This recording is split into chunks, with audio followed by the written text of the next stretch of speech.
स्वतंत्र प्रभार राज्य मंत्री नरेंद्र कश्यप से न्यूज वन इंडिया ने खास बातचीत की। इस दौरान नरेंद्र कश्यप ने क्या कुछ कहा, सुनिए। नमस्कार, आप देख रहे हैं न्यूज वन इंडिया और हम हैं इस समय लोकसभा चुनाव के रण में और कह सकते हैं कि जो चुनाव है वो अंतिम दौर में है। और अंतिम दौर में इसलिए भी खास रहता है क्योंकि ये चुनाव प्रधानमंत्री नरेंद्र मोदी और मुख्यमंत्री योगी आदित्यनाथ के गढ़ में होने जा रहा है। इस समय हमारे साथ बात करने के लिए मौजूद है प्रदेश के मंत्री हैं और ओबीसी मोर्चा के प्रदेश अध्यक्ष हैं नरेंद्र कश्यप जी। सर, बहुत बहुत स्वागत है एक बार फिर से आपका न्यूज वन इंडिया पे। बहुत धन्यवाद, बहुत धन्यवाद। सर, लंबी कैंपेनिंग कर रहे हैं, क्या माहौल देखें? 6 चरण के हो चुके हैं, 7वें चरण का चल रहा है, कैसे देखते चुनाव को? 6 चरणों के चुनाव संपन्न होने के बाद ये तय हो गया था कि जिस लक्ष्य को लेकर भारतीय जनता पार्टी और एनडीए ने चुनाव की कैंपेन को शुरू किया था, अब की बार 400 के पार, फिर एक बार मोदी सरकार, तो 6 चरणों के मतदान के बाद निश्चित हो गया कि नरेंद्र मोदी जी तीसरी बार इस देश के प्रधानमंत्री बहुमत की, प्रचंड बहुमत की सरकार के बन रहे हैं। अब 7वें यानी अंतिम चरण का मतदान शेष है और ये मतदान संपन्न होते होते भारतीय जनता पार्टी को मिलने वाली देश की जनता का वो आशीर्वाद, जो देश की जनता ने कहा था कि अब की बार 400 के पार, जनता का मनोभाव इस 7वें चरण के मतदान के बाद पूर्ण हो जाएगा। यानी एनडीए 400 से अधिक सांसद जीतकर फिर तीसरी बार ऐतिहासिक सरकार देश में बनाने में कामयाब होगी। सर, क्योंकि चुनाव जब शुरू हुआ था तो इंडी गठबंधन जो अलायंस हुआ उसमें अखिलेश यादव, राहुल गांधी आए उत्तर प्रदेश में।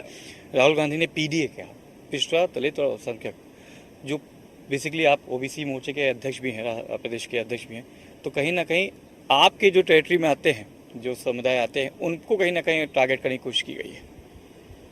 देखिए साहब, भारत की लोकतांत्रिक व्यवस्था बहुत हेल्दी हुई है प्रधानमंत्री मोदी जी के बनने के बाद। अब लोग जाति जाति का खेल पसंद नहीं करते। जाति के नाम पर तुष्टीकरण या धर्म के नाम पर तुष्टीकरण की नीति को लोगों ने नकारा है। श्री अखिलेश यादव जी समाजवाद से पीडीए पर आ गए, ये आखिर किस बात का संकेत है? क्या समाजवादी विचार इतना छोटा हो गया कि उन्हें समाजवादी विचार पर भरोसा नहीं रहा? वो पीडीए के सहारे अपनी पार्टी के अस्तित्व को बनाने की रचना कर रहे हैं। यदि श्री अखिलेश यादव जी ने समाजवादी विचार को छोटा मान लिया है, पीडीए को बड़ा मान लिया है, तो इसका संदेश साफ है कि समाजवादियों पर या समाजवादी पार्टी पर अब प्रदेश या देश की जनता का कोई भरोसा नहीं रहा है।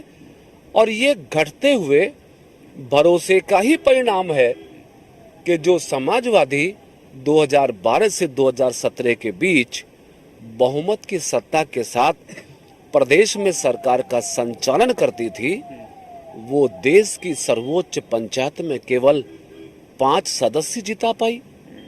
तो मैं समझता हूं कि श्री अखिलेश यादव जी या श्री राहुल गांधी जी का अब कोई प्रपंच, अब कोई ऐसा नारा काम नहीं आने वाला है जिसे वो समझते हैं कि गुमराह करके कोई परिणाम वो ले लेंगे। तो अब प्रदेश या देश की राजनीति में ऐसा कदाचित संभव नहीं है। सर, क्योंकि देखा गया था कि आप लोग चुनाव के पहले से जिस तरीके से कोविड काल में मुफ्त अनाज की योजना लाई गई थी, किसानों के खातों में पैसा जाता था, उसका पहले आलोचना करते थे, चाहे वो कांग्रेस हो चाहे समाजवादी पार्टी। पर अब जब चुनाव आया है तो खड़गे साहब कहते हैं कि हम 5 की जगह 10 किलो राशन देंगे, और राहुल गांधी कहते हैं कि 8500 रुपये 1 जुलाई से खटाखट उनके अकाउंट्स में जाएगा गरीबों के।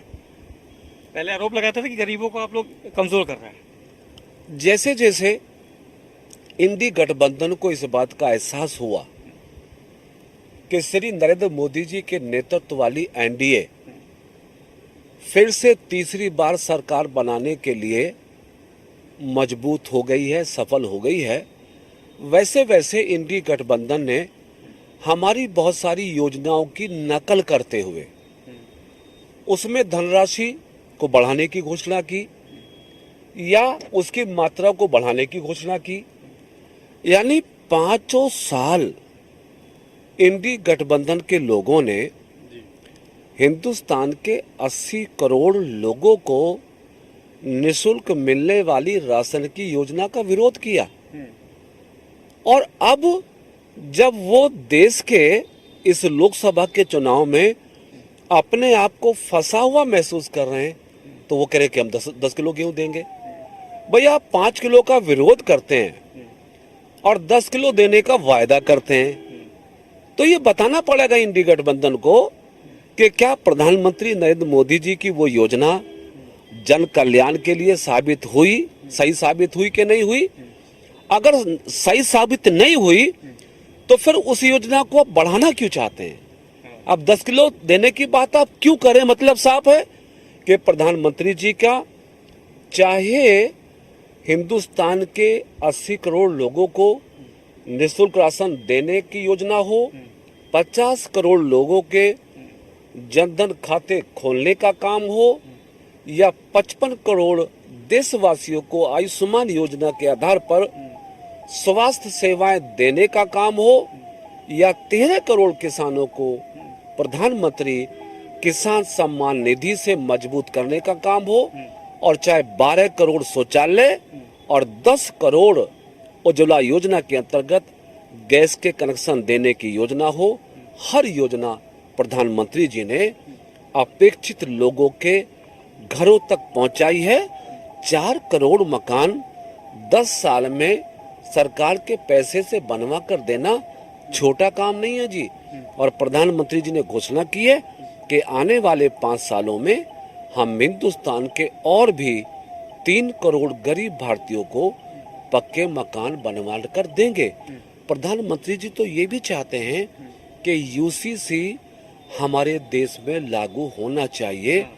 एक देश में एक विधान, एक प्रधान और एक निशान को आगे बढ़ाते हुए यूसीसी की बात प्रधानमंत्री जी ने अपने संकल्प पत्र में घोषित की है। वन नेशन वन इलेक्शन की बात भारतीय जनता पार्टी के लोक संकल्प पत्र में हुई है। धन्यवाद हमसे जुड़ने के लिए। देखिए, ये थे नरेंद्र कश्यप जी, 45 सीटों पे खुद गए हैं और बता रहे हैं कि 80 का आंकड़ा हम आराम से छुएंगे, तभी 400 का आंकड़ा पार होगा। वीडियो जर्नलिस्ट अमित सानी के साथ Manish Mishra, news on India, Varanasi.